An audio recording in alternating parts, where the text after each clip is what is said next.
Well, we're going to start with the one story today that's not your Team Blue neighbors having a hissy fit in public. Iran. I'm James Parker. It's the James Show. News Talk 820 93.3 FM WBAP. Seriously, if you're able to stick around for the rest of the show, just wait until you see how true that sentence is going to become. Most of this show is going to be your leftist neighbors having a hissy fit in public of some sort. But more importantly, we kind of have a big old war going on. Now, before I play you the latest from Trump himself, Scott Bessent, the Treasury Secretary, for some reason, had what I thought was one of the coolest insights over the weekend on the situation with the Iran war, because the Iran war is going to be judged by what is different now that the war's over before when it started. And one of the things that we've seen is that when Iran started lobbing missiles at what used to be their Arab kind of neighbor friendly country-ish. I know there's sort of an ethnic divide and a religious sectarian divide, even though most of their neighbors are all Muslim countries as well. They happen to be the odd man out with the Shia focus. And so they've always had kind of a tense allyship there. They were brought together with OPEC. They were brought together with hating Jews. They were brought together with hating the outside colonizers. We get it. But when they started lobbing missiles at UAE, at Qatar, at Bahrain, at Kuwait, at Saudi Arabia, at Iraq, they've actually pushed these people closer to our side. The United Arab Emirates is now closer with the United States than it is with Iran. And there's no gray area there. So Scott Bessent was pointing that out. That's one big mistake Iran has made.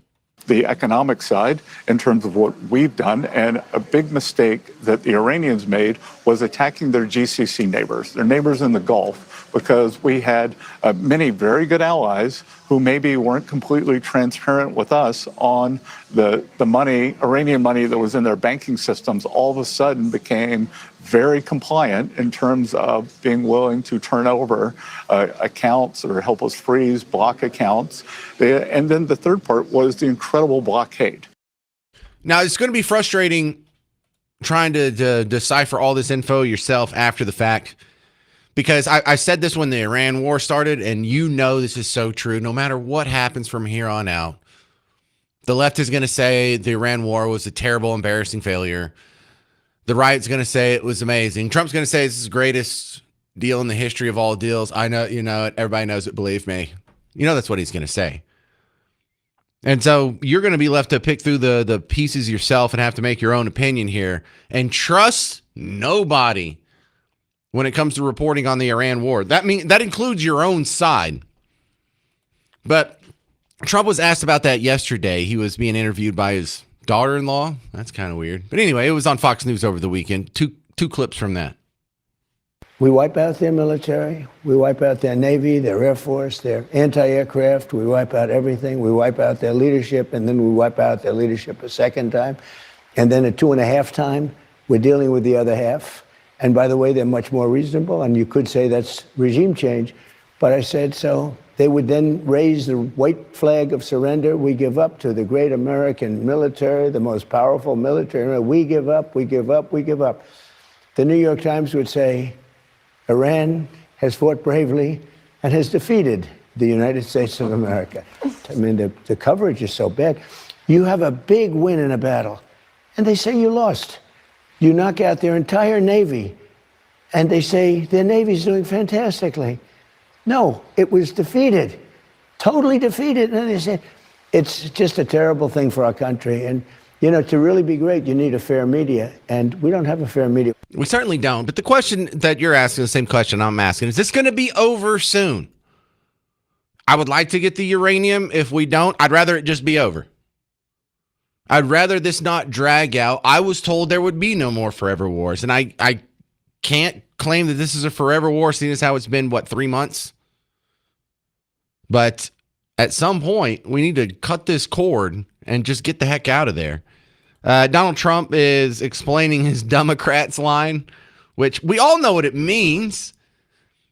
There was a little bit of a fuss because this is his new nickname. He's good at nicknames. Little Marco, Lion Ted, Pocahontas, all that fun stuff. It's just one of his tricks. It's his branding technique. Well, in this one in the Democrats, he had put that out on True Social that they're a bunch of Democrats.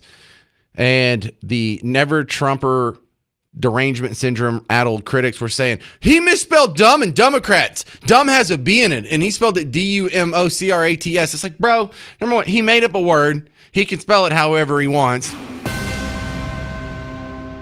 And you don't have to answer all criticism, but he answered that criticism. Isn't that how petty has our world become? I will always call them until they straighten up Democrats, because they want women to be put in danger by having men play in women's sports. Think of it. They want the transgender mutilization of your children. They want open borders. We want open borders. They want high taxes. You know, they voted against the tax cuts. They voted against no taxes on tips. They voted against no taxes on Social Security. They voted against no taxes on overtime. These have been so important.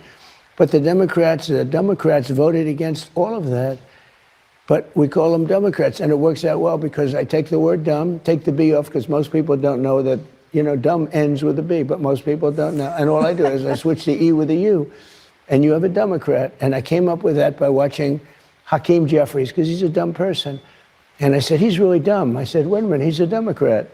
So I think it works. I don't know that it's going to be as good as Pocahontas or fake news or so many of the others that we've come up with, but I mean, I'm going to just call them Democrats. No, it's not going to be as good as Pocahontas or fake news. And I think everyone understands that there's a B. And most people don't know that. No, I think most people do. Not the people that answer Garrett's World when they get it wrong who's the vice president of the country, but most of us. Now, you know what? Maybe he does need to explain that for a lot of people out there. I mean, you were probably just this weekend sitting at a intersection, and the guy in front of you in the right-hand lane has his right turn signal on, but he's just waiting, even though it's a red light. You're like, you know you can go. That's who didn't know there was a B on Democrats. All right, here's a fun one. Jonathan Capehart, MSNBC, or MSNO, whatever they're calling it now.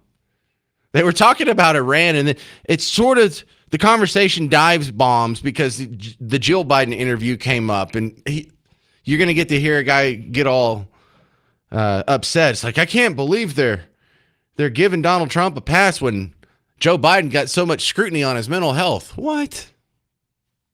Joe Biden's health has been litigated up and down, even when he was in the White House, which it stands in stark contrast to what is happening today with the current sitting president, who went in for yet another physical at Walter Reed. He's only been in the job for 18 months.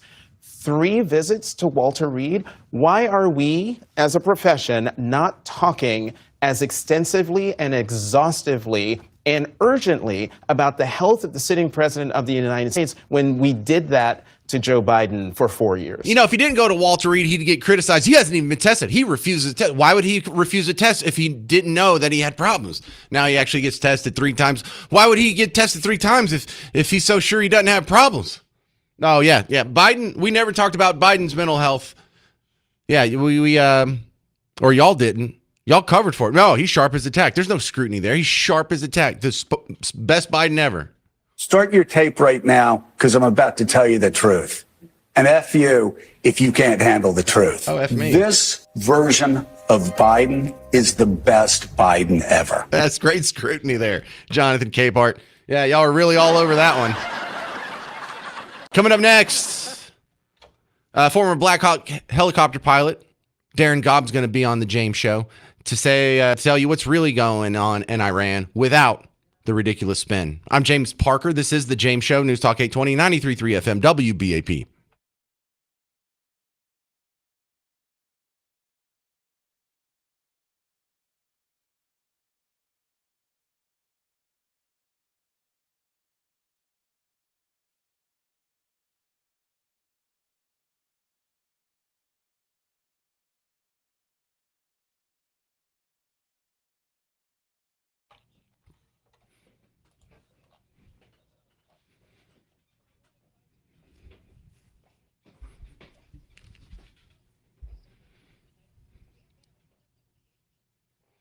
Well, Texas homeowners, we got some terrible weather over the weekend again. If you have any doubts about your roof, you want to go to blueribbondfw.com and schedule a free inspection. James Parker here for Blue Ribbon Roofing. You know, I had him come to my house. John Hopkins himself. You hear him in the commercials. He got on my roof, walked all over the thing, took some pictures, told me about it, and then gave me a nice little education on shingles and options and colors and whatnot. And so it didn't cost me anything. Won't cost you anything. It's not a joke. Schedule a free inspection at blueribbondfw.com. And it's not just for your house. If you got some hail damage on your commercial building, if you're worried about getting help with the insurance claims, they can do that. They really specialize in hail damage. There's a lot they can do for you. But it starts with you going to the website, blueribbondfw.com.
All right, let's try and find out what's really going on with the Iran war. I'm James Parker. It's the James Show. News Talk 820, 93.3 FM WBAP. Your home for Mark Lee Van Camp and Robbins on right before the James Show, 11 to 2. To give me an assist, returning to the James Show quite a bit lately since the Iran war started. Darren Gobb's back on, former Black Hawk helicopter pilot, author of Veritas Vincent. First off, Darren, we both kind of speculated on previous James shows that there was going to be some more military action. This ceasefire's not holding. And I think we saw a lot over the weekend. What did you see over the weekend?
Well, Darren Gobb, do we know who we're talking to?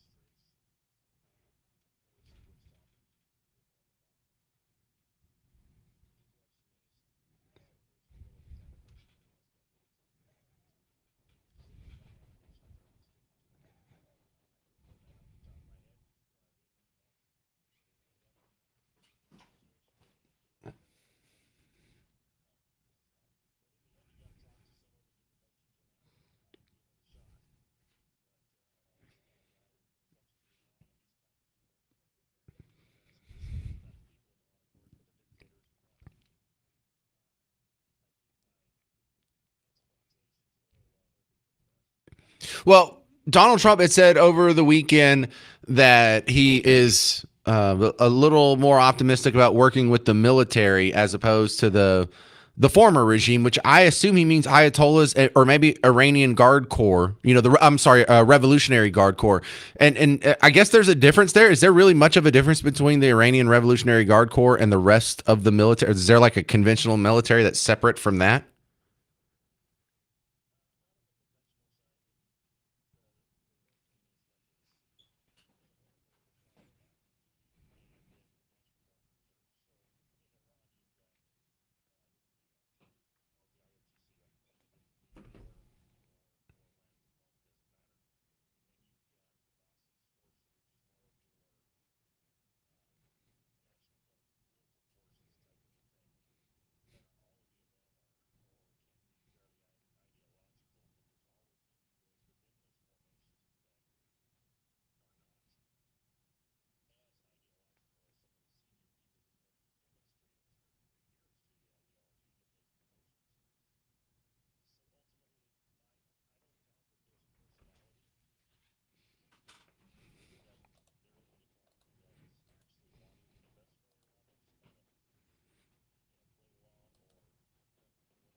All right.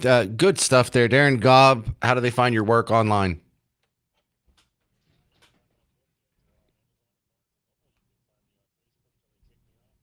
Good stuff. Darren Gobb, thank you for being on the James Show again. Coming up next, you're going to hear an interview with the United States Secretary of Housing and Urban Development, Scott Turner.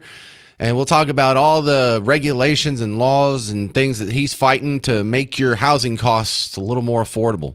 I'm James Parker. This is The James Show on News Talk 820, 93.3 FM, WBAP.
Welcome to the James Show, News Talk 820 93.3 FM WBAP. I am your host, James Parker. It's not every day I get to do an interview with a cabinet member from the Trump administration. All right, now welcoming to the James Show, your Secretary of Housing and Urban Development, Scott Turner. Welcome to the James Show. First off, what does the Secretary of Housing and Urban Development even do?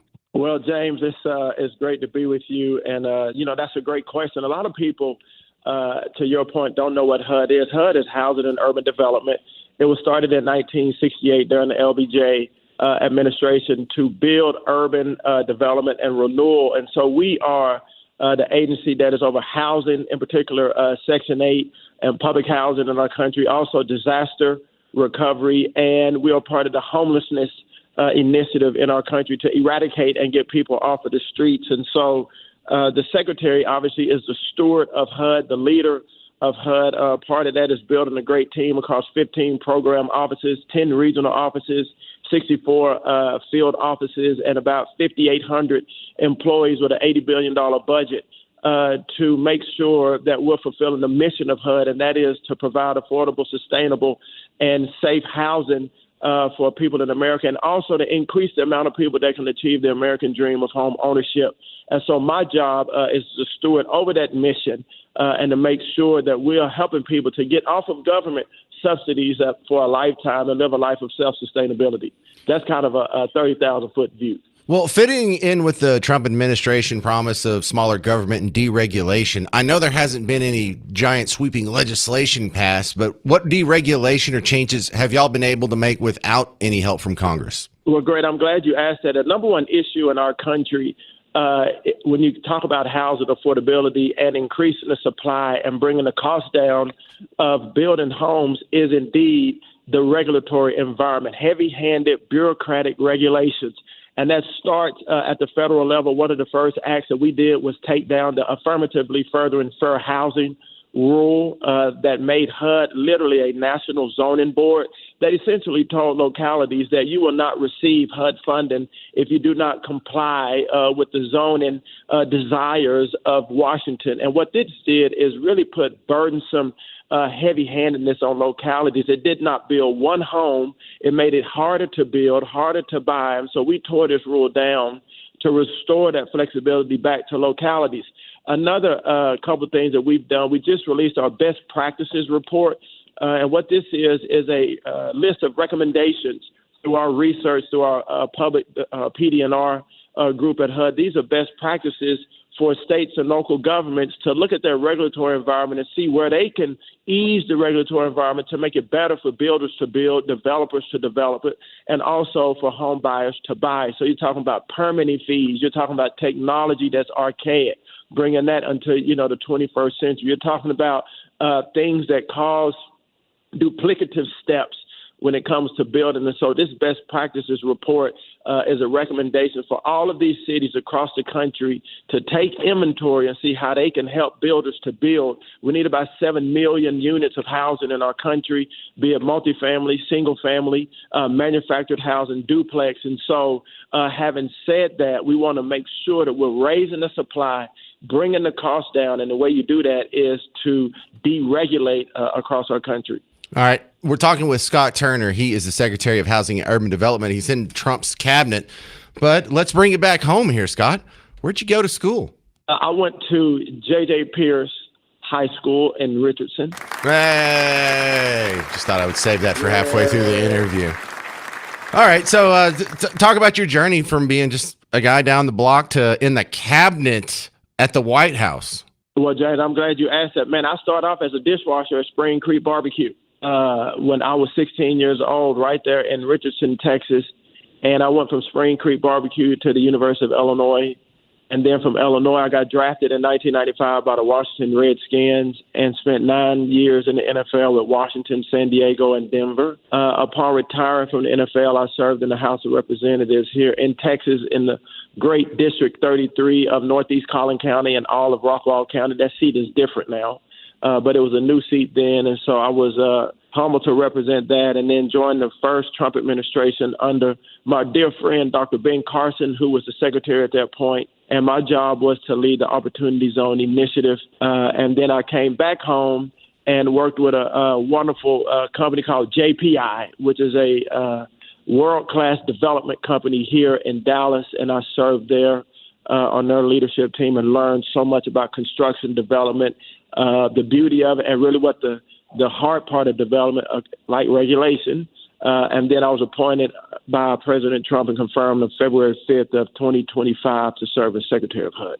Yeah, we'll overlook the Redskins part, but other than that, No, you can't overlook that, man. You can't overlook that. all right. You know what? If it got him to where he's at, we'll give even the Redskins a round. It'll be a light round. All right, Scott Turner, you talked about what you guys have already accomplished at Housing and Urban Development. What new projects are you working on? What are you planning on accomplishing in the next couple of years? Well, you know what, James, we will continue to be very focused on housing affordability and the deregulation to make it easier for builders to build. But also, we just made an announcement a few weeks ago about how our FHA mortgage insurance program, which is the program for first-time home buyers, we helped about last year over 1 million people to afford to be able to buy a home, which half of those are really first-time home buyers.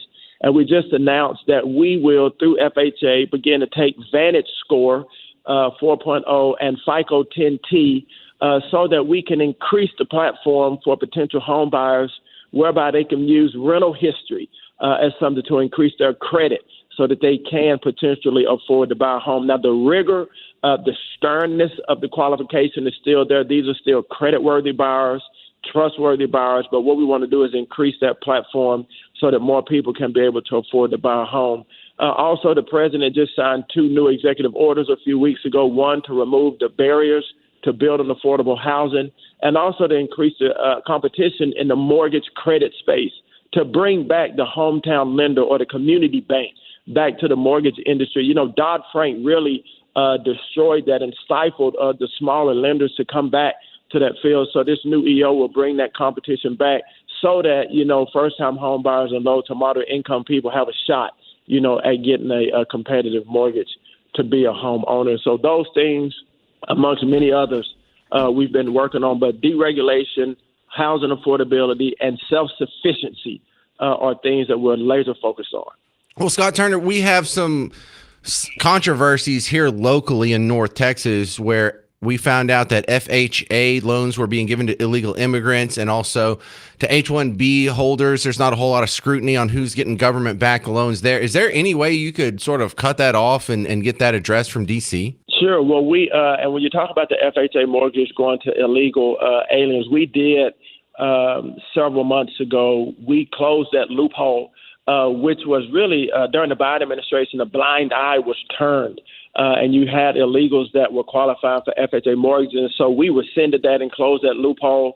Also, the mixed status family loophole, we closed that because the American taxpayer dollars are meant to go to American people and American people only. So we have been laser focused on that and unapologetic about hardworking taxpayer money in America going to America citizens. And so, yes, there is something we can do. We have done it and will continue. All right, good stuff. Nice to have you on the show. Good to finally meet you, Scott Turner, Housing and Urban Development Secretary. Appreciate it. Thank you, sir.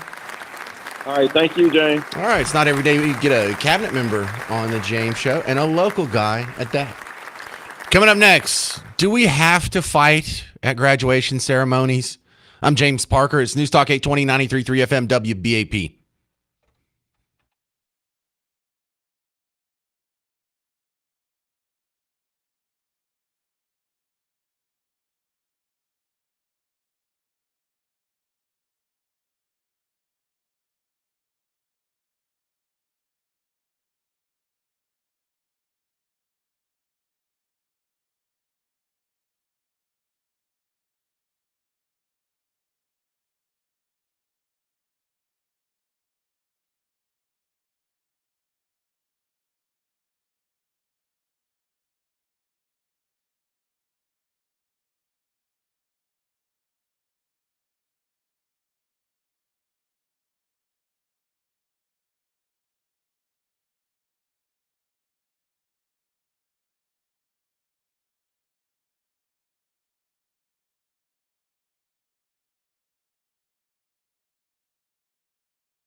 Maybe we should just put a boxing ring at graduations. You know, like if you have a beef, just go over to the ring. We'll get you some gloves. You can duke it out and come back. And you'll probably be seated in time for your kid's name to be called. I'm James Parker. It's The James Show. News Talk 820, 93.3 FM, WBAP. Welcome to The James Show.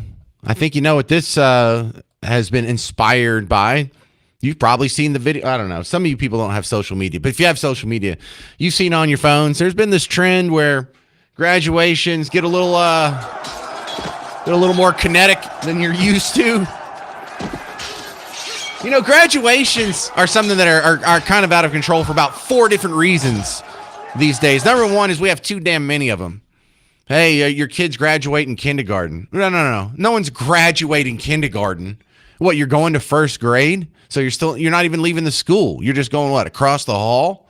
No, not every step along the educational attainment ladder necessitates an entire ceremony or a graduation. I mean, can we stop celebrating the most mediocre of accomplishments possible? What, you know your basic colors and you can count to 10? Amazing. So it's gotten out of hand that way. It's gotten out of hand with the graduation parties too. It's gotten out of hand with the length of the ceremonies. Although, what are you supposed to do if 3,000 kids go to your high school? I don't have a solution for that. And I don't know if there has been more fisticuffs at graduation ceremonies in this current generation, or we just all have cell phones in our pockets that can record these things. But I don't like. There's a few of these that happen. I just can't play them because there's a bunch of cussing in them. But did you see this? There was one in Mesquite this weekend. There was a real bad one up in Virginia. That when I say it was like the battle scene from Braveheart,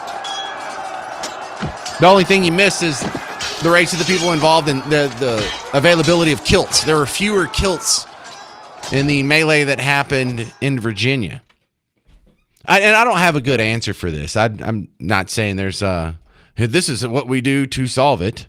I don't think there is something we can do to solve that. But there's a lot going on in the education system that's starting to get noticed. And for you and me, it's like, finally. But now the outside world's starting to look at some of these like test scores and the regulations and the systems. Bill Maher was talking about that on his show on Friday. Did you know Mississippi gets better educational results than California? Did you know that a black fourth grader in Mississippi is 2.5 times as likely to be proficient in math and reading as one in California? Mississippi is kicking our ass in education, and for way less money. We're 37th in fourth grade reading. They're 9th. Hey, don't forget the racial angle. I thought Mississippi was supposed to be racist, sexist, bigot, homophobe. I thought they were supposed to be a bunch of tobacco spitting, cross burning, sheet wearing, hate filled murderers, foaming at the mouth, white bigots. Would that be the case? Considering that their education system is doing a better job with their black neighbors than the ones in Cali who are supposedly the empathetic ones. Yes, love Trump's hate. We're the good guys, not like those evil racists on Team Red. Well, it seems like we're doing a better job educating their children, so what's your response to that? And it's not, California likes to brag about how they've got all these policies and we're a bunch of flyover country, window-licking mouth breathers. We're beating them at everything. Do you know Texas is beating the snot out of California at their own game? Several of them. Texas is kicking our ass in green energy. The average time to get solar panels connected there was 3 to 4 months. About 1,000 days faster than it took me. Remember when I was trying to get my solar hooked up? It would have been quicker to build a windmill. Texas has passed California in solar and blows away California when it comes to wind and energy storage. How does a state with no pro-climate policies produce better climate results than a state where here, even though we have so much better stickers on our bumper Prius, bumper stickers on our Priuses, you know what I'm saying.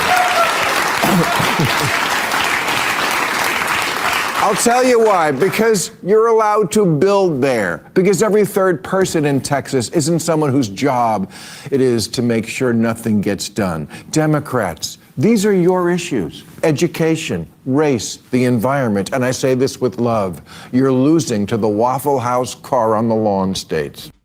And that's with Fort Worth ISD. That's with Lake Work ISD. There was the principal that got in trouble in Fort Worth 2 weeks ago or so. She's one of these Sharia principals, loves the hijabs, hates Christians, lies to you about what Sharia law is. And there was another principal who I think he may be getting reassigned pretty soon because he was a speaker at the oligarchy rally. Remember when Bernie Sanders and AOC last year spent over $600,000 on private jets to come tell you to fight the oligarchy? Like the entire bill for that whole tour of speaking engagements was in the millions and millions of dollars. Like, how could you pull this off if you're not one of the oligarchs? But we had a Fort Worth principal there who was starting off saying, yeah, we're on stolen land of the whoever's. This is in Dickey's Arena just months ago. I want to start by acknowledging that we are the land ceded and shared by the Germanos, Tolokani, Kickapoo, Comanche, and Wichita nations. Yeah. Buenas tardes, Fort Worth. My name is Ernie Morán, and I'm the child of immigrants, a graduate of TCU, a husband and father of 3, and a public school teacher. And I'm here because what's happening in our schools and in our democracy matters. Shout out real quick to United Fort Worth, Terror for Change, and the Texas Organizing Project, my man Dr. Jared Williams, and of course, Panther City's very own, the grandmother of Juneteenth, Miss Opal Lee. All right, fire him. Fire him. Listen, if you are subscribed to the most deadly failed ideology mankind has ever come up with, that's communism/socialism. If you're signing on to the ideology that was the backing of the USSR that killed 30 million of its own citizens, the Chinese Communist Party, which killed 50 million of its own citizens, which did genocides in North Korea and Cambodia and wherever Idi Amin was, and Ethiopia, basically everywhere it's been tried. It's been the most pitiful, failed, soul-crushing, murderous, bloodthirsty policy the world has ever known, beyond what the Democrats did with the transatlantic slavery. Do we not have any principles whatsoever? We wouldn't let him be a school principal if he was a Nazi, would we? Rightfully so. That's a terrible ideology, full of hate and rage and piles of bodies. Communism's worse. 800-288-9227, 800-288-9227. Coming up next, the protests in Newark out of hand. I'm James Parker. It's News Talk 820, 93.3 FM WBAP.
Well, hey there, fellow Texans. Why can't so many of our Team Blue neighbors behave no matter what the scenario is? If there's a riot going on, if things are catching fire in public, if there's a bunch of public brawling going on, it's some flavor of leftist. And I'm almost glad that these stories were happening at the same time over the weekend so I can escape the very eye-rolling, pedantic, trite claims of racism on my part. Because I brought up in the last segment how we've seen so many of these videos from graduations turning into the battle scene from Braveheart. Bunch of fights at graduations, and then the viral videos get passed around, and it feels like it's been happening more. Although I'm sure we don't keep a good FBI database on graduation fistfights. But elsewhere in America over the weekend, there was similar battle scene from Braveheart activities. Most notably at Newark, in the ICE facility. Steve, stop that now. Delaney Hall, you remember that, where the congressmen went and they tried to force their way. Well, we have oversight duty from the Constitution. We can go wherever we want. Well, no, you can't just go into a prison anywhere you want. And so they tried to sneak in. One of them got arrested. They dropped the charges, so there was no punishment for breaking the law that you would have gotten punished for. So already they've gotten privileged treatment. But for over a week now, every night at Delaney Hall, there have been ICE protesters. And things get ugly. There have been fireworks go off. There have been people who've been hurt. There have been, like they were showing videos over the weekend. They're throwing water bottles at cops. And there was a phalanx of riot police on horseback. And they're even like beating up the horses. It's like, dude, you're just going to let them punch a horse? Hang on. There's a little chunk here. I can't play a lot of the audio because there's just cuss words all over it. But here's a little. You hear the horses? Anyway, they're fighting with cops on horseback over there. So while the graduation melees happen to skew in one demographic and the ICE protesters happen to skew in a demographic that's of a lighter shade, the one thing they all have in common is if there's someone who's misbehaving and causing a riot and generally a public disturbance, I'm not saying it's always a lefty. I'm not saying there's no such thing as Team Red getting in fistfights or whatever in public. But they are far underrepresented compared to their Team Blue neighbors. Can we just at least agree to that? Here's another ICE protester at Newark. Now, this was recorded by a guy named Nick Sorter. Man, I can't believe this guy's still doing it. Nick Sorter's been beat up a couple times, put in the hospital a couple times for going to these riots and filming people and getting this info out to us. Here's another one where he's back out there again in Newark. Now, here's some death threats. Some protester is talking to an ICE, or not an ICE agent, a riot cop, and he's threatening his family. I'll kill your whole family! Your whole family's dead! Come on! Children, your wife, all dead! Put it! My boy! I have your face, mother! You're dead! Dead! Yeah, that's the love Trump's hate crowd, right? Love Trump. Remember you got lectured by that at the halftime Super Bowl? The only thing that can Trump hate is love. The only thing bigger than hate is love. And then the next weekend, I'll kill your family. All your kids, your wife. Why? Because you're hateful. Here's a guy named Ben Leo with GB News, Great Britain News, where he is during the day. Things are calm. There's no riot. There's not a phalanx of riot police or horses. There's no fireworks. No one's screaming. Nothing's on fire. This is during the day when things are calm and there's just people standing around holding signs. He goes up and talks to a few of them, and immediately he gets accused of racism by some. There's a brother there, a black fella, and he's like, "Well, what's racist about it? Well, maybe they're in prison more often because they're committing more crimes." And the second he said that, the whole conversation fell off a cliff. Check this out. 20 times more likely to commit sexual offences than the Brits? Yeah, native Brits. The Brits that colonized the whole world, you mean? That raped and pillaged the whole world to get the power that they have? The Brits, yeah. Yeah, the Brits that did that? Yeah. And you guys have the audacity to say that the Afghans and Somalis did what? Well, it's not audacity, it's just a fact. Is it not a fact? Data. Is it not a fact that y'all colonized the world through rape, murder, and pillaging? Right or wrong? That was true, yeah. All right, then. So what are you talking about? The British Empire. So what are you talking about then? Hey, how dare you? How dare you? Why are you shouting? What are you? Because you're. That's why. How dare you? You're talking facts? Let's talk facts. In my face. So do something about it. I'm not. Do something about it, Brit. My friend, I'm here. Do something about it, Brit. I'm here to ask questions. How'd you get into this country? You talking about? I'm here. How dare you? Why are you getting so angry? Because you're a piece. liar. You know you're a liar. You're not. You're a liar. Would you like me to show you the You're a government liar, data? bro. I just Am I asked shaking? you. I'm not shaking. I just asked you what did the Brits do to have the power they have? Answer that question. You got your elbow on me. Answer sorry, man. that Yeah, question. okay. Answer that question. How did the Brits get their power? Can you stop spitting in my face? What was the question? He's speaking. Why are you shaking? Why are you getting so angry? Because drone is going. I'm holding everything back not to break your jaw. Well, you can do it. You would get arrested. I don't give bro. You get arrested. I don't give a This doesn't make I your argument look. came out here for This doesn't make your I argument came look out very here good. for Came out I here ain't come out here to talk. for violence. Yes. Well, there you go. Yes. That's the left. That is the Who started degenerate, it? violent Who started left. it? You give facts. Who started You it? came all the way over. Who here started just it? to start shit, didn't you? Who started You it? give facts. You give Who data, started it? and they get violent. Hey, This is why what would you you see on the finish streets it? of Newark, Clark. You know, I've noticed that you've won the argument when the guy on the other side is just screaming the same thing over and over. Who started it? Who started it? Who started it? Who started it?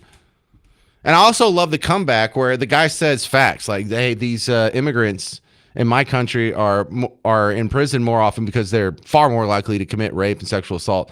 Oh yeah, well, who colonized the entire world by raping and pillaging? It's like, okay, let me get this straight. Because the British Empire had some colonies in the 17 and 1800s, then it should be ollie ollie oxen free on immigrants raping white chicks in England. Is that your point? Nick Shirley, yes, that Nick Shirley also found a real nice protester in New York City this weekend. If I showed up to your kid's house with cameras demanding to see the kids, would you think that was creepy? The point is there was no kids. No, there was. It was determined that there was actually. So I never get told. Yes, love Trump's hate, y'all. Remember that. Love Trump's hate. Why are you so hateful? They're so nice. They're so empathetic. They're the party of love, the party of empathy, and you're a hate-filled bigot. Yeah. Coming up next, James Varney from RealClearPolitics.com. I'm James Parker. It's News Talk 820, 93.3 FM, WBAP.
Why can't our lefty friends just behave themselves in public? I'm James Parker. It's News Talk 820, 93.3 FM, WBAP. You're home for Markley, Van Camp, and Robbins. And I like it when they do this, too. I'm doing this right now. I'm squishing several stories together and connecting them with just a little strand of yarn here. Because what you've seen in the local news and on your social media feed about the fights at graduations, that's one part of this storyline. The feral protesters that you're seeing outside the ICE facilities in Delaney Hall, New Jersey, where they're attacking police horses. They're doing active death threats. I was playing for you on Friday's show, this lady making some racially insensitive comments toward a ICE guard of Asian descent. So we have racism, we have violence against animals, we have death threats against children. I hope your entire family dies. So they're not getting nearly the attention you would get, because let's go ahead, and I know it's almost exhausting to do this, but imagine if a guy in a MAGA hat chucked a water bottle and hit a police horse. Imagine if there's a guy in a MAGA hat saying what you just heard about the death threats at the ICE facility. I don't know. Did you hear that, or do I need to play it again? Because the Newark protests are ugly, but it's not anything spectacular. It's not anything out of the ordinary. Here's the death threat. I'll kill your whole family! Your whole family's dead! Come on! Children, your wife, all dead! Touch it! My boy! I have your face, mother! You're dead! Dead! Yeah, you're dead. Your wife, your children, all dead. Yeah, sweet guy. That's the party of love, party of empathy. But let's not treat these like isolated incidents. Remember last year, about this time, what were we going through? We were going through the great anti-Tesla meltdown of 2025. Because Doge had just happened. Remember, because June of last year. It's June, by the way. It's June of last year. This is when people were keying Teslas and getting caught on camera. This is when crazy people were firebombing Tesla dealerships. Remember that? We have an ongoing, steady stream of violence from Team Blue. And somehow they have the gall to try and reframe this narrative as look out for those MAGA guys. Look out for white rural rage. Was this white rural rage again? I mean, we keep hearing about that over and over. MSNBC, white rural rage, right?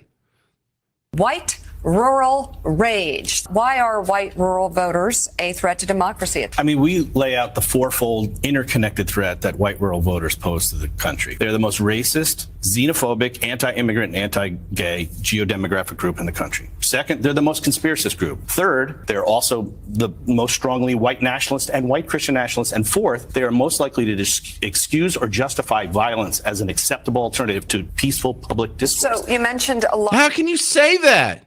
We're the ones most likely to accept violence as opposed to peaceful public discourse. Look out the window. Everywhere you see a riot, it's not white rural rage. You say what you want. Oh, they're evil, they're racist, they believe in conspiracy theories, they hate women, whatever. At least we can sit through a graduation ceremony. At least we can walk past a Tesla when the owner is of a perceived opposite party and not key it. Remember, when Elon Musk was perceived as a Democrat and was a Democrat his entire life, there wasn't a rash of right-wingers keying Teslas or firebombing the dealerships. It was only when he started identifying as Team Red was he met with violence. And so don't forget, this is not happening in a vacuum. Whether it's the graduation ceremonies, whether it's people shooting at ICE facilities, whether it's someone blocking a highway or blocking an airport, whether it's someone getting stabbed on a train, whether if someone's fighting at the summer jam or the Sunday fun day at the lake, or whether it's at an Airbnb in West Dallas, it's not white rural rage, is it? Is it white rural rage in Newark right now? At the ICE facility, is it white rural rage in New York City where they're doing all the protesting? Do not forget the context when you hear these stories. I feel like that is just super important. 800-288-9227. 800-288-9227. You know, I figured New York would be happier and they wouldn't be rioting and they wouldn't have any problems. They wouldn't have any big protests now that they're not run by an evil white guy, right? Because Letitia James said that was, one of the big problems with leadership. Previous mayor of New York happened to be black, but the guy before him, the Cuomo guy, he was too male, too pale, too stale. Trump, too male, too pale, too stale. Right, Letitia James? Stands up to an administration which is too male, too pale, and too stale.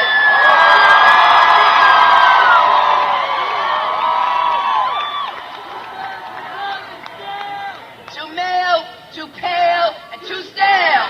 Too male, too pale, and too stale.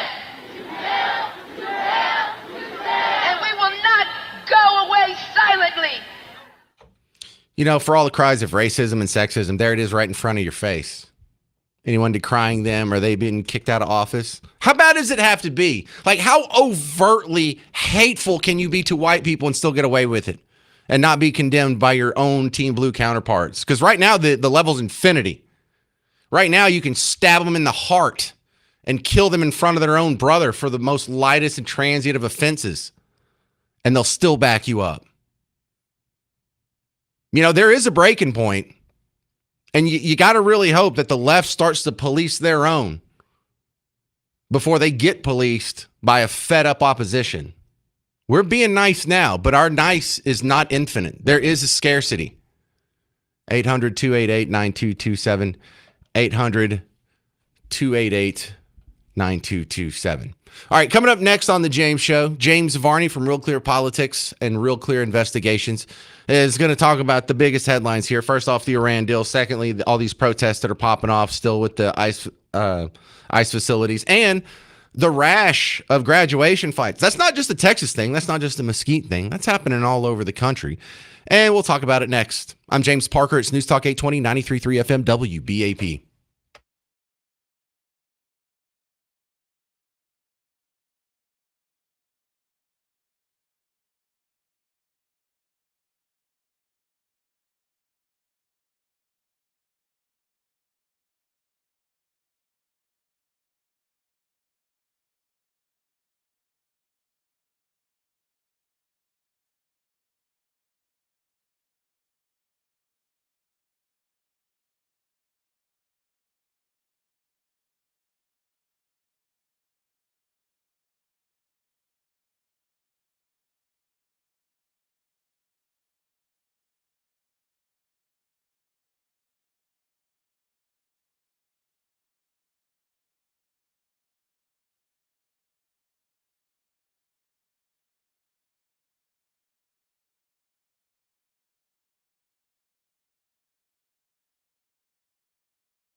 Oh, man, I've got a news break on one of the sound bites I've been playing. I'm James Parker, News Talk 820, 93.3 FM, WBAP. Where did I see this report? Who gets credit for this? One American News is reporting that the man who threatened to kill ICE officers said, "Family to tell your wife you're dead." They're saying he just got arrested. They're saying that guy that I was playing earlier, yeah. If you missed it, let me play the guy. Yeah, Nick Sorter got this one. This is the death threat fella. I'll kill your whole family! Your whole family's dead! Come on! Children, your wife, come on! All dead! Punch it! My boy! I have your face, mother! You're dead! Dead! All right, and you're in jail. Well, good. So, just had that update for you. Now, joining me, James Varney, Real Clear Politics, coming back on the James Show. Varnes, we got the update from sources within the Trump administration. Trump says the Iran talks are going swiftly right now. They're going great. Are you buying it this time, or is this just the next head fake?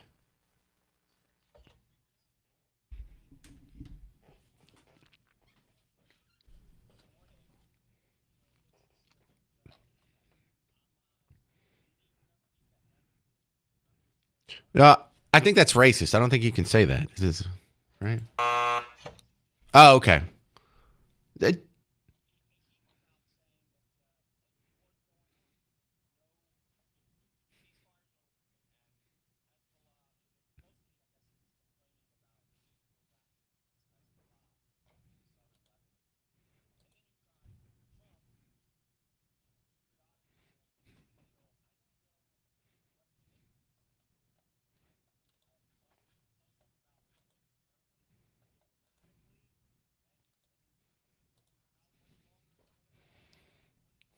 Well, I think it's like when you play basketball with your friend and he does too many head fakes.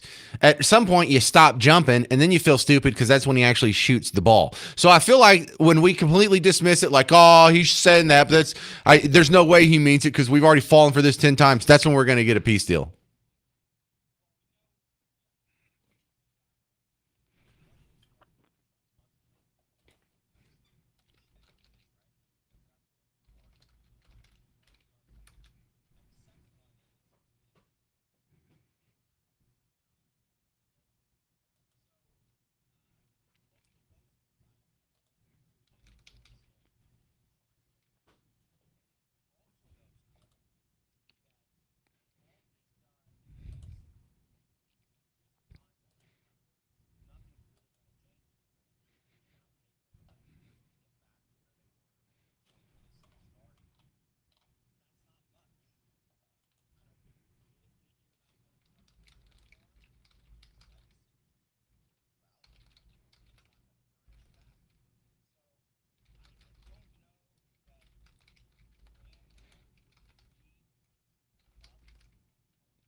Well, I think we said this on the James Show before that no matter what happens, Trump's going to say it was the best deal ever, and his critics are going to say it was the worst deal ever. So that takes the fun out of it. Like, we can't have a real conversation about anything these days because it's just so poisoned with political polarization.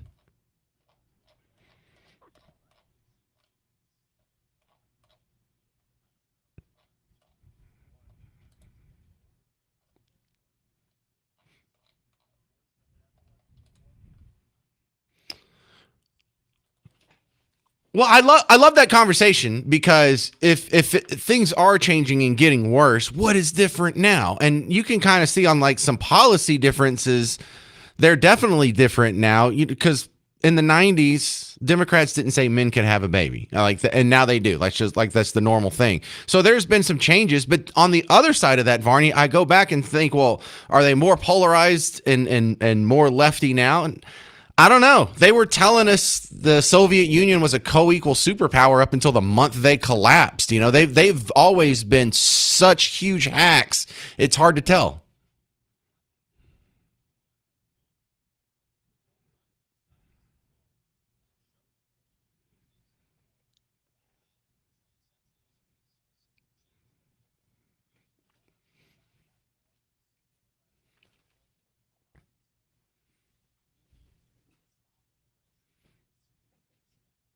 Yeah, especially illegal immigration.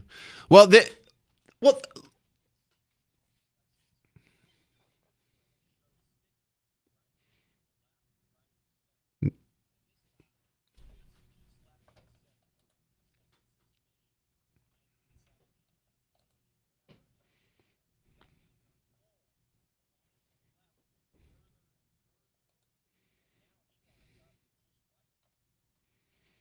yeah, I hear you on that one. Let me step aside for a second. We're going to take a quick 4-minute break. We'll continue with James Varney from Real Clear Politics. I want to talk about the ICE protests that are just out of hand on a daily basis and getting almost no negative media coverage. And it definitely deserves it. That, and is there a new trend in fighting at graduations? We'll continue this conversation with James Varney of Real Clear Politics next on The James Show. News Talk 820 and 93.3 FM WBAP.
Hey, we got some amazing breaking news here. The Mavericks have chosen the old Valley View site for their new arena. Holy crap, holy crap. Let me read up on this. We're going to finish our conversation here with James Varney. I'll read up on it during the news break here, and I'll tell you all about it because, you know, this is going to have some reverberating effects on the tearing down City Hall drama and all that. This is amazing. I think great news. Fantastic news, actually. So I'm not quite read up on that. It just came across my dashboard. Stay put. We'll have a lot more on that in about 15 minutes after the news. But we continue with James Varney from Real Clear Politics. And Varnes, did you notice this too on your social media feed? I know we probably have a little bit different algorithms here, but mine is just full of people duking it out at graduations. And I think this might be partly my fault because I love watching videos of people fighting. And I mean non-professional people. People have no business fighting. I love amateur fighting. I like, you know, seeing how they improvise with like the furniture around them and their techniques that they just come up with on their own. And so is this just me? Is this just my algorithm? Because I went to X and I typed in graduation fight. And just this weekend, we had one here in Mesquite. There was a big one in Tennessee where they had to put a 10 o'clock curfew on the entire town. There was a big one in Columbus, Ohio. There was a big one in Atlanta, Georgia. Between this one is women. So yeah, are you noticing this too, or is this just me?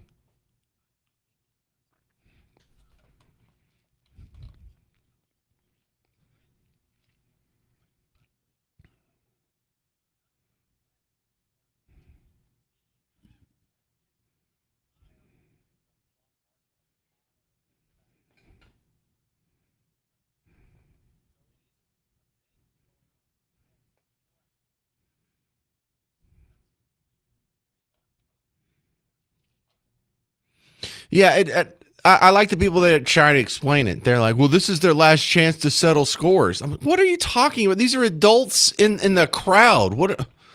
I don't get it.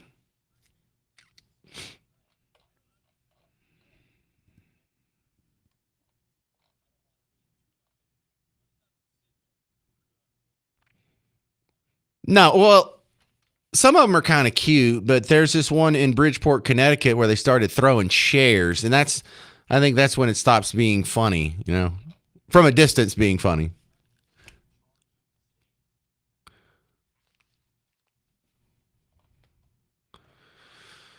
All right. Is there any? This is a kind of a frustrating thing because I don't think there's anything we can do about that. Do we just stop letting parents into their own kids' graduation? I mean, is there even a fix for this?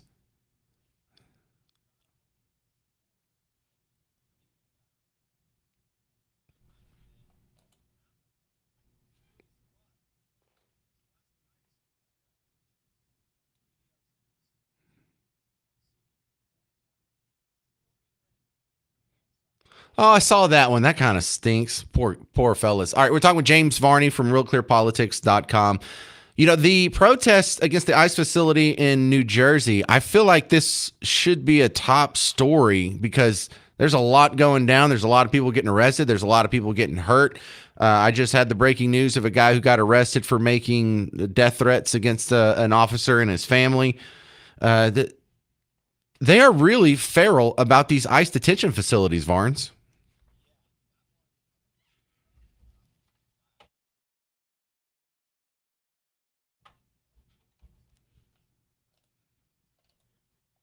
Let me play it. New people are listening every second. Let me play this here. This is Nick Sorter got this audio in Newark. Family! Family's dead! Come on! Children, your wife, all dead! Put it! My boy! I have your face, mother! You're dead! Dead! There you go. So that guy got arrested making, you know, actual threats there. This is the party of love, though. Remember, we were told by Bad Bunny at the Super Bowl halftime that the only thing that can trump hate is love. So.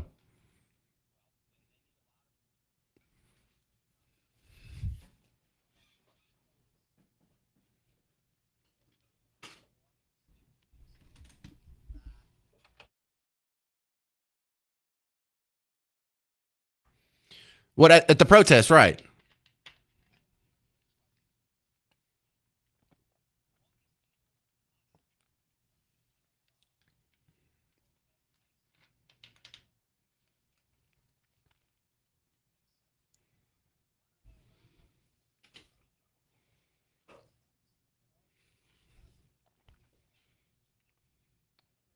No, I think you do understand it. You just don't want to admit that they want this to happen. The local leaders, they don't just allow this to happen. This could be happening in Dallas, except we shut it down. This could be happening in Fort Worth, except we shut it down. The powers that be want that chaos. They want the law to be broken, and they're giving special privileges to not political activists, not protesters, rioters for political purposes. And if you are committing or aiding and abetting an act of violence or intimidation for a political cause, you are what, Varney? Isn't that the dictionary definition of terrorist?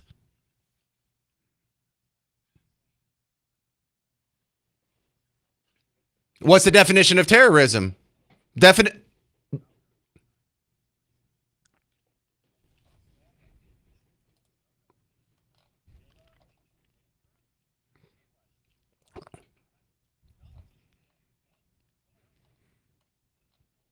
Oh, sure, sure. But it is two allies working together to allow people to break the law that you would get in trouble for. And remember, everyone who walked through open, unlocked doors into the Capitol building on January 6th got tracked down and thrown in solitary and got a.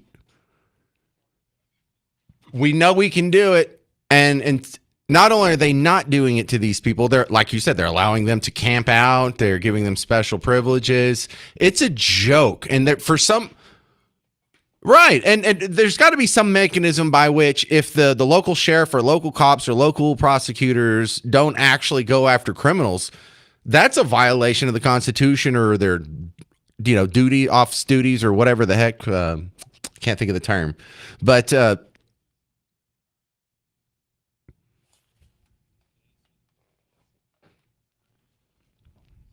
All right, what you got coming up at Real Clear Politics?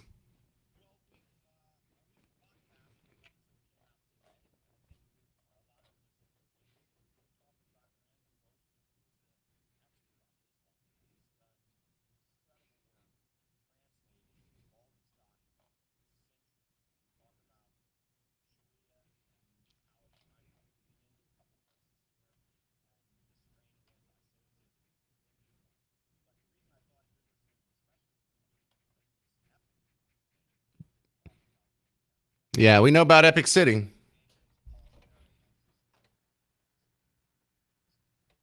Oh, I'm going to be all over that one. James Varney, realclearpolitics.com. Thank you very much. All right, now stay with me. I'm going to go online and I'm going to scour as much as I can find out about this new deal. Breaking news. The Mavericks have announced that they have chosen the Valley View site, the old Valley View Mall site up there at Preston and 635. That is going to be the site for their new arena, and which means not City Hall. So this is just an amazing win for the Mavericks and for the city of Dallas and for the James Show's blood pressure. All right, more details on the arena deal with the Mavericks coming up next. I'm James Parker. It's News Talk 820, 93.3 FM, WBAP.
The Mavericks are going to build their new stadium at Valley View. So what does this mean for City Hall? It means they better not touch it on the James Show.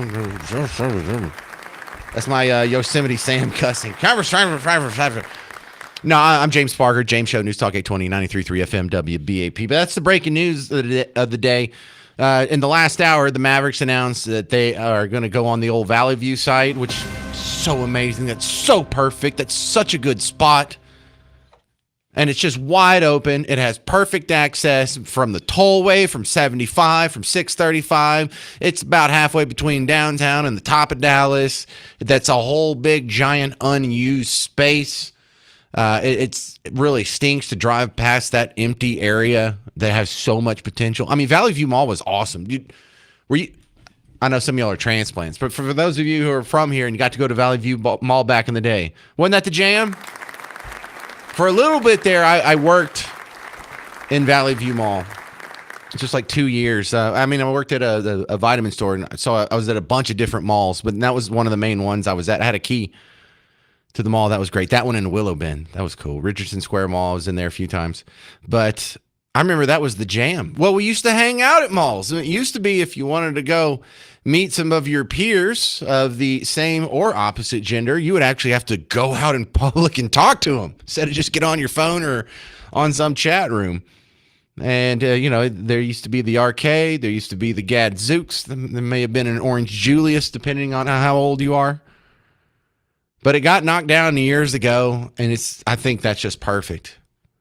Here's a quick rundown from our friends over at Dallas Morning News. They did a quick video update on the announcement. The Dallas Mavericks have made a massive decision about their future. After more than a year of evaluating sites, the team has selected the former Valley View Mall property for its planned multi-billion-dollar arena and entertainment district. The Mavericks have executed agreements to purchase about 104 acres at the site in North Dallas, a move that could reshape the city's sports and entertainment landscape for decades. The decision is a major setback to efforts to bring the project downtown, including proposals that could have redeveloped the current City Hall site.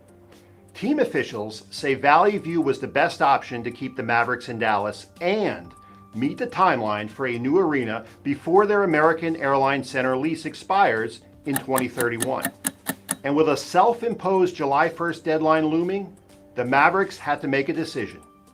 Plans include a state-of-the-art arena, restaurants, entertainment venues, green space, and family-friendly attractions. The project still faces zoning approvals, but the Mavericks have made their decision. They want their future home in Valley View. Do you think this is the right move for Dallas? Sound off in the comments.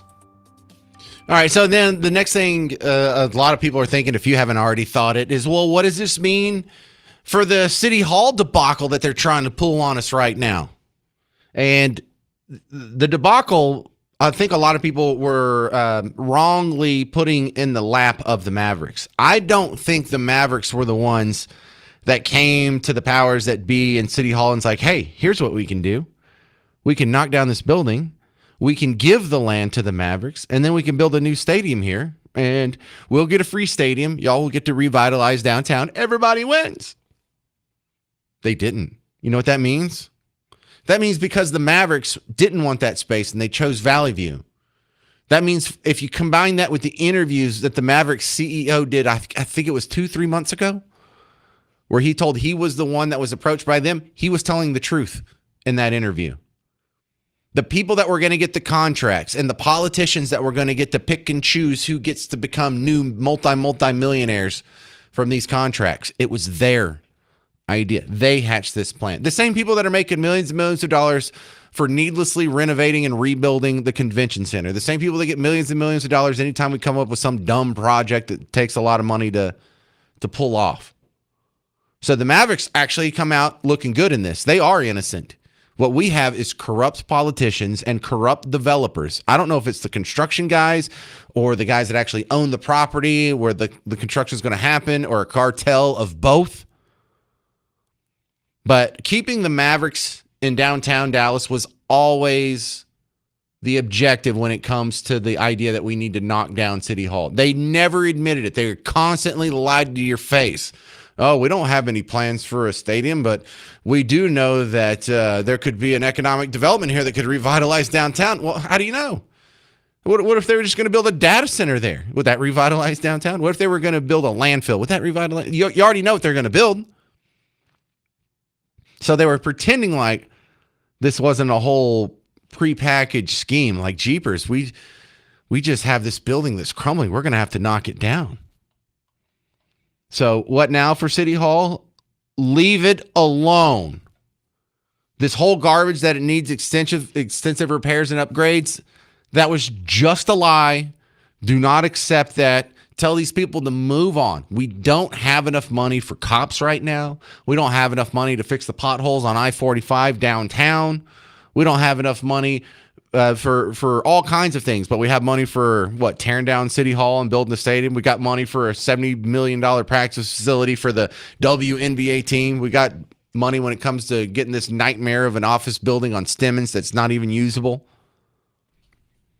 So I think the corruption just hit a big speed bump that might stop one of the most just transparently fake and dishonest city projects in Dallas history. And that is the farce that we need to tear down City Hall because it's crumbling.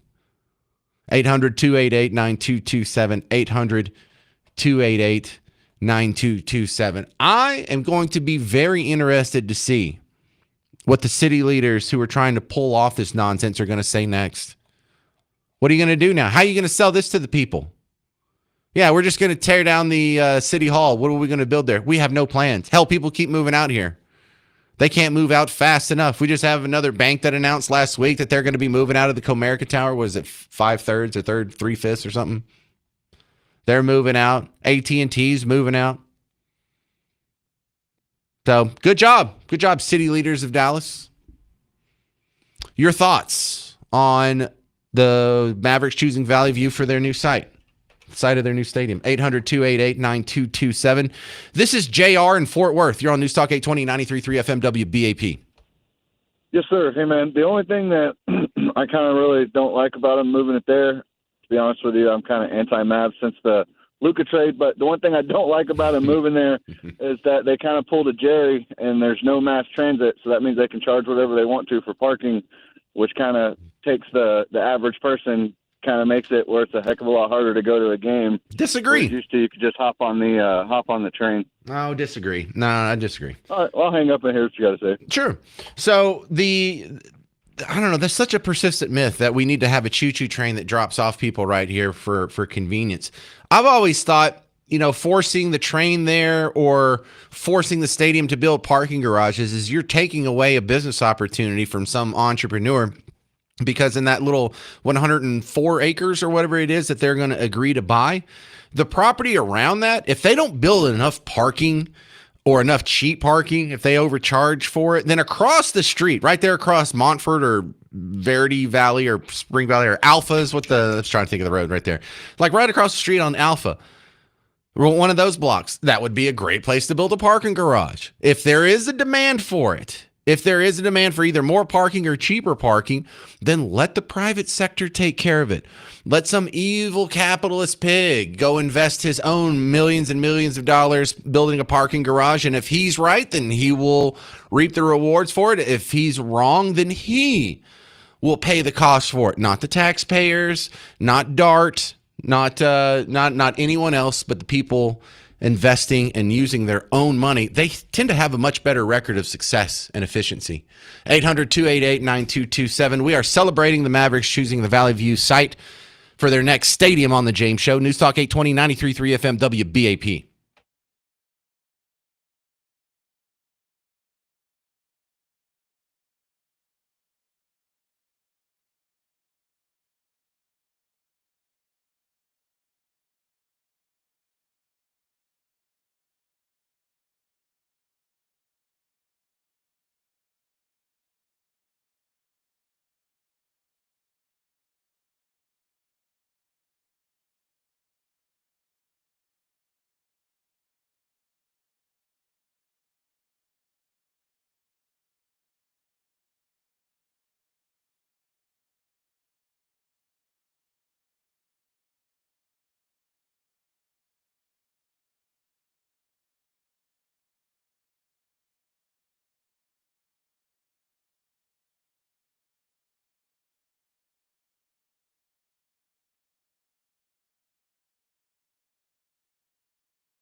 So the Mavs have announced they're going to Valley View. So y'all can take that stupid City Hall demolition plan and shove it. I'm James Parker, News Talk 820, 93.3 FM WBAP. In case you can't tell, I did not like that City Hall plan where they were going to demolish it and build a stadium there. It's so stupid. Like, it's so dumb that we even are having this discussion because there's nothing wrong with the AAC as it is. It kind of miffs me that they're leaving to begin with. What is this stadium, like 25 years old? I remember when it opened. When did it open? It was 2003, I think. I remember I was working at a radio station back in the day, and one of the first concerts they ever had here was Shakira, and someone didn't claim their tickets, and so they were like, hey, you want these leftover tickets to go see Shakira? And I was like, heck yeah, I've never been to that new stadium. So I went to that new stadium, and there was such a rush of people, I just scalped the tickets and went to the bar, and so that's a 25-year-old James move right there. So what happens next? Well, I hope they stop with this whole garbage idea that we need to tear down City Hall and build something else there. I hope that big, fat, obvious lie goes away. Next, we just start a new battlefront on if they are going to build a new stadium at Valley View. Are you and me going to pay for it? Are we going to have to pay for this crap too? Because I hope we don't. That's unacceptable. But I don't even know enough to get worked up about that. I just consider this a small victory. And the fact that putting it downtown was just a dumb idea anyway. We need to revitalize downtown. Says who? Who says that's going to revitalize it anyway? And by the way, I push back on the idea that having a stadium is instant revitalization.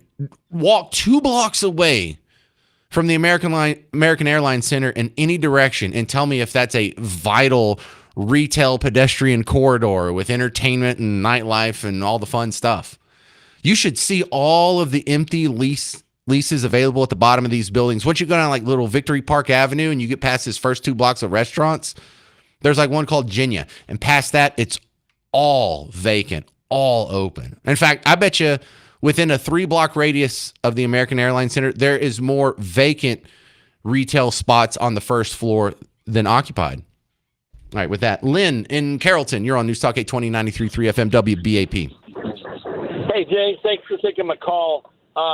You're on point on everything except the capitalists handling the parking. In Arlington, there are no parking lots just for people to use that aren't owned by Jerry. Right. They changed the zoning that if you want to use your parking lot during events, it has to have a structure with a certificate of occupancy that is used regularly. Okay. A cell phone store, and so you're going to see, in my opinion, you're going to see the same strategy up there around this new Maverick Center, that they want to control all the parking as much as possible. Okay, well, the two pushbacks on that. First off, that doesn't defy capitalism at all. That fits perfectly into it. Because on the market value, if they start charging too much for parking, then either people will stop going or people will start getting rides or getting an Uber or a taxi or take a helicopter. I don't know what you're going to do, but they will find alternatives. And also, if they start charging too much and it actually does cut down on the attendance of the football games, then don't go. Then you don't have to go. You don't have to participate. And they will pay the cost from charging too much for their parking and not allowing parking to ameliorate in the immediate area. It isn't free market. If I buy land adjacent to Jerry World and I say I'm going to make this a parking lot and that's my business, the city won't allow it. You cannot do it. Well, that's not a fault of capitalism. They'll fight it. No, it isn't. Okay. It's the fault of zoning capitalism. No, well, crony socialism. Yeah, and that's my issue with that. Yeah. Well, see, I also hate that term crony capitalism because it's not like the cronies get the free market. No. It's crony socialism because the cronies get the government intervention into the free market. So, yeah. No, look, I don't have any problem with that, except for the zoning idiots in Arlington who are pulling the strings in favor of Jerry. But still, he has to live and die. If he doesn't allow them or the city doesn't allow them to build parking around that stadium, then they're going to pay the price if people stop going. They're going to get lower tax revenue. They're not going to get people coming in and buying dinner and whatnot. So, I mean, kind of push and pull on that, but all great discussion there, Lynn. I like the second level discussion. Greg in Burleson, you're on News Talk 820 93.3 FM WBAP. James, what you hit on it right when you were coming out of that commercial. What happens to the AAC? What do they do with it? Well, let me answer. Can I answer your question with a question? Go ahead. What did they do with Reunion Arena? They knocked it down. Yeah, that's what's going to happen. Okay, so now your boondoggle is going to switch from City Hall over to the AAC because they're going to apply the same concept there. Oh, we got to do this. We got to revive. Look, you just mentioned it. Look at all these retail shops that are empty. Now, they're really going to be empty now. Man, we've got to get on this, people. We got to revitalize the Victory Park area. This is it. This is your new boondoggle. Yeah, well, I'll fight that boondoggle too. Look, the smart thing would be to turn it back over to the private sector. And then some people who are worth hundreds of millions, if not billions of dollars, will do the market research and figure out what should go there. If they're going to be spending their own money to do it, they're going to be far more likely to be correct. And so that would be the best thing we could do. Is that what they're going to do? No, you're absolutely right. They're just going to try and do the next boondoggle. And when that comes around, we'll fight that too. That's all I can do. Thank you, sir. All right. No, good point, though, because Greg in Burleson is asking kind of a super important question, too. What is going to happen with this big, beautiful stadium? I was in the AAC 4 months ago. I went to a Stars game. That place is awesome. That place is not obsolete. It doesn't need to be replaced. It's not embarrassing. It's not falling apart. It's not crumbling at the seams or anything like that. There is nothing wrong with that stadium. Why are they leaving? I don't know. They say, well, we need to have a stadium that we own and control, or there's some kind of back and forth with like the revenue sharing, or I don't know what it is, but it's not smart to build this thing and then tear it down 25 years later. It just makes me want to beat my head on. The Roman Coliseum was built 2,000 years ago, still standing. AAC is going to make it 25 years? So dumb. Is this dumber than the ballpark in Arlington? We're Arlington Stadium. I get it. It's old. It's crummy. Let's build a new one. And then let's build Globe Life Field 20 years after that, 25 years after that. Same dumb thing. Just tear it down. I know it's beautiful and it's great and there's nothing wrong with it, but it's now a waste. It's just a monument of government waste. And that's probably what the AAC is going to be in about 5 years from now. 800-288-9227. 800-288-9227. Coming up next, we got to play Dead or Alive on the James Show. Today, 2 tickets to see Leonard Skinner and Foreigner at Dos Equis Pavilion, August 28th. Dead or Alive next. If you want those tickets, call in 800-288-9227. I'm James Parker on News Talk 820 93.3 FM WBAP.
All right, you're just in time to play Dead or Alive on The James Show.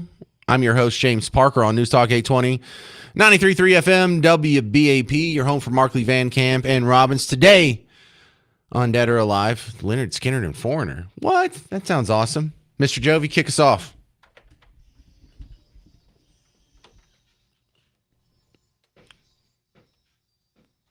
Hey there, welcome to Dead or Alive. Thank you, Mr. Jovi. I'm your host, James Parker.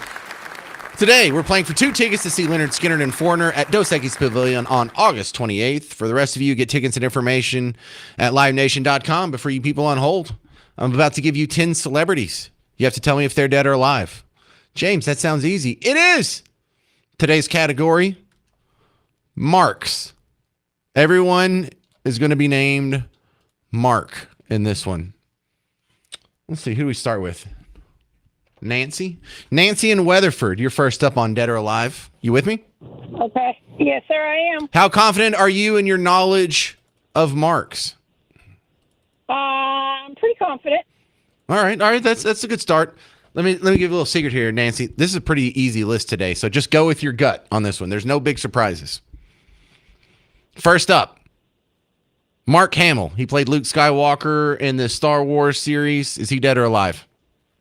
He's alive. He is alive. Mark Wahlberg. He did a great job in Lone Survivor. Is he dead or alive? He's alive. The famous author Mark Twain. Is he dead or alive?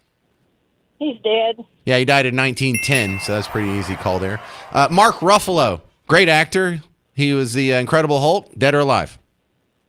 He's alive. Yeah, his politics are terrible. Great actor, though. Next one for you, Nancy in Weatherford. Mark Cuban. He's the former Mavs owner. Did a great cameo on Entourage, but is he dead or alive? He's alive. Yeah, he's only like 58. Mark Harmon from the old show NCIS. Dead or alive? He's alive. The Olympic swimmer Mark Spitz. Dead or alive? I believe he's alive. Yep, 76 years old. Would that have been a better name for Greg Louganis, or let's not talk about that? Yeah, let's not. Yeah, let's not. The assassin of John Lennon, Mark David Chapman is his name. Is he dead or alive? He's dead. No, he's alive. He's alive. What's your final answer? He's alive. Okay, he is alive. Are you going to let anybody else play, or are you just going to ace this whole thing, Nancy? I'm going to try to ace this whole thing. All right. 2 left. Mark Antony. He's a Roman consul. Dead or alive? He's dead. Yeah, he died in 30 BC. Just want to keep you on your toes there. And finally, the lead singer of the old band Sugar Ray, Mark McGrath. Dead or alive? He's alive. She ran the table. It's a perfect score. Nancy, you did the rare thing where you got 10 out of 10, no mistakes. You did have like one little stumble, but you recovered. Well done. You have just won 2 tickets to see Leonard Skinner and Foreigner, Dos Equis Pavilion on August 28th. Get tickets and information at livenation.com for the rest of us. Nancy, are you a big Skinner fan or a big Foreigner fan? All of the above. You taking your husband? Is that him next to you there in the car? No, that's my 24-year-old son. Who you taking? I'm going to take him with me. Oh, that makes it so sweet. Well, then, I'm glad we can make a little family vacation for you.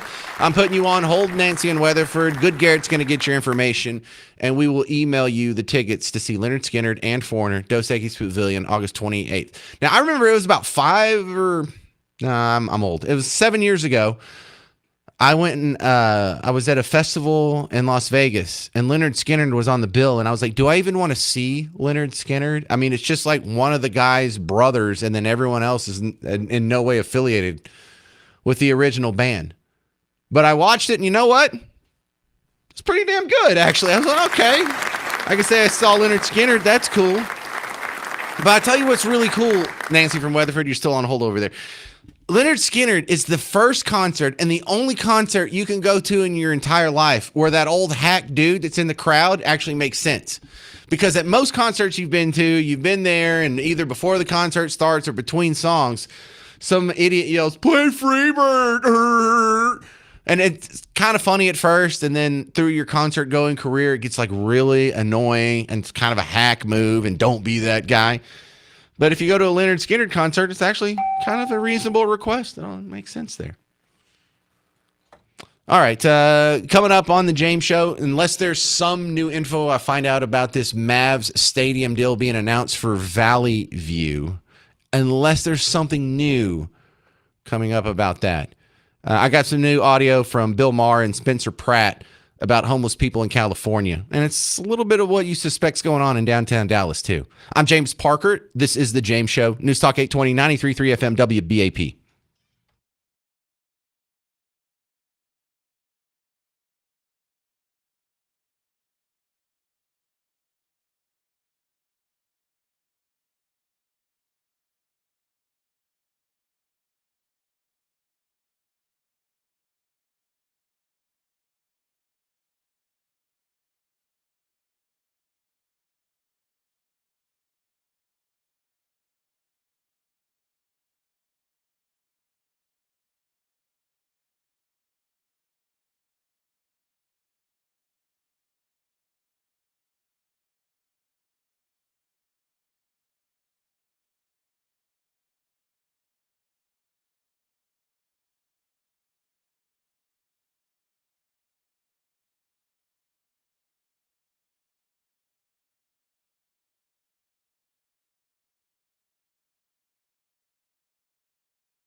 So the Mavs are going to Valley View. I think that's great. I don't know how they're going to sell the whole farce about tearing down City Hall now, but they're going to try. Look for it, and we'll probably be covering that on tomorrow's show. I'm James Parker, James Show, News Talk 820, 93.3 FM, WBAP. And something else that I want to address, someone sent me the story from the DallasExpress.com about the robot dogs that are being used for security at World Cup games. FIFA has these robot dogs in Dallas. And people are a little freaked out because they have cameras on them, and it's like, hang on a second, are these things like doing facial recognition cameras? And well, look, I think the problem is these robot dogs look scary as hell.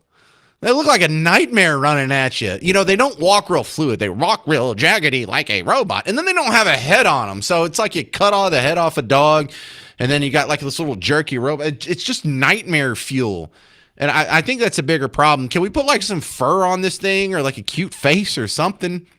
Because I mean, this looks like if I saw this in at my house, like if one of these walked up in my yard, I would go to the master closet, I would get my 12 gauge, and that's what I would do. I wouldn't ask it questions. I wouldn't like look for its owner. Does it have a tag? Like my instinct is to kill this thing, right? My instinct, your children are not safe around this. It's better safe than sorry. Just, you know, it's like what alligators do when some other weird animal runs up. It's like, well, we better kill this thing just because that's what we do out of an abundance of caution. What a nightmare those things are. But we're being told that no, there's no facial recognition technology on it. Whatever. All right, Spencer Pratt, running for mayor in Los Angeles, did an interview last week on Bill Maher's side podcast, not his HBO show. And he said something that you've kind of suspected about homeless people in Dallas even. Like, most of these people aren't from Dallas. And if you suspected that, you're right. I've actually spent some time talking to homeless people just really out of boredom over the 25-something. How long have I been working down here? Off and on since, like, I had a summer job in 97. And I left for a while and came back, but I don't know, almost 30 years. Anyway, you're right. Most of them aren't from Dallas. Most of them grew up in either a suburb or some of them grew up out in the country. But you come to the big city. Why? Because that's where you can live a better homeless lifestyle. That's where there's more people. Like there's not a panhandler on the corner where I live in Bug Tussle. Not because we're not generous people who won't donate. It's just because only 6 cars will go by you a day. You just can't do that. So you go to a hyper dense area where if you're a panhandler and you're asking for change, you can ask 1,000 people for change instead of just 4. And also the cops won't mess with you down here. And also they'll let you sleep wherever you want as long as it's not too inconvenient for the people around them. And also, it gives them a voting base. Also, it gives them scary crime stories so that they can pine for more control and more regulation and more gun control and more projects and more spending and midnight basketball and all these other goofy park ideas or whatever. But make no mistake, the homeless problem that's happening in Dallas and in Los Angeles is the same. It is not endemic. It is not coming from Dallas. It is being imported into Dallas. Ready for the best part? 60% of the people in Los Angeles that are experiencing homelessness, they're ready. No, they're not from California. They've been brought here by NGOs that profit off of this homeless industrial complex. Medicaid. Wait. They've been brought here? They've been brought here. Who did that? Body brokers bring these people here. From where? All across the country. If you're an addict, you can come to LA and get these rehabs and use your Medicaid. You have a social security. It's also, if you're going to be, shall we say, outdoors your whole life, it's better to be here than in Minneapolis. 100%. You know, so a lot of I these think that's people, part of the attraction. I don't know if this is a big plot. No, Do you think this is a big... There's a big part where this is, like, I talk to these people who are now sober, off fentanyl, off meth, and they say they got literally brought here through a rehab, trying to get off drugs. The money runs out, boom, left on the street. Well, for some of these people, we learned from a recent conviction that they were using the preponderance of homeless people for voter fraud. They were getting these people to go register. They were getting them to fill out cards, sign them, use a fake address, and then come back, get their actual voting slip, mail-in ballots or whatever, have them sent to wherever the address they gave them to were, and they were harvesting these ballots, and they were getting hundreds and thousands of fake votes in on these local elections where hundreds of thousands of votes can swing the elections, and then selling it to the highest bidder. This was an industry for at least one lady who just got sentenced. I talked about that. I feel like that was last week. It might have been 2 weeks ago. But yeah, that's exactly what's going on down here as well. Downtown Dallas doesn't have a problem with homeless people because Dallas produces so many more homeless people. Downtown Dallas has a problem with homeless people because downtown Dallas tolerates homeless people. Nay, they encourage the outdoor enthusiast lifestyle, the urban outdoor enthusiast lifestyle, to use the term from the great Neil Bortz, which is, if you know who he is, me and you can be good friends. But make no mistake about it, this is a problem of choice. Every town that has a homeless problem can fix it immediately if they just go grab them up and throw them in jail for breaking laws that they're constantly breaking anyway. It's illegal to sleep on the sidewalk. It's illegal to pitch a tent in a public park or in some county easeway. It's illegal to panhandle. It's illegal to do a lot of the stuff that is just getting ignored right now. And all Fort Worth does is enforce the law. All they do in Buck Tussle is enforce the law. All they do in any town that doesn't have homeless people bothering you when you're walking down the street downtown is enforce the laws as they're written. So what does that mean conversely? If you're in a town that has a homeless problem, it is because the powers that be are giving special privileges to these indigent people, allowing them to break laws that you wouldn't get away with. Why? Because it suits their purpose. I mean, how could they be begging for billions of dollars of downtown revitalization if downtown didn't have a problem? 800-288-9227. Oh, I'm sorry. It's the end of the show. I was supposed to tell you, go check out the podcast. I'm super excited about this Mavs stadium announcement. If you're just joining us, Mavs announced that they're going to build their new stadium on the Valley View footprint up at Preston and 635 and not this footprint of the demolished City Hall. So that's fantastic. I can't wait to tell you more about that tomorrow. So come back on the James Show. In the meantime, stick around. Mark Levin's coming up next. I'm James Parker. This has been the James Show. News Talk 820, 93.3 FM, WBAP.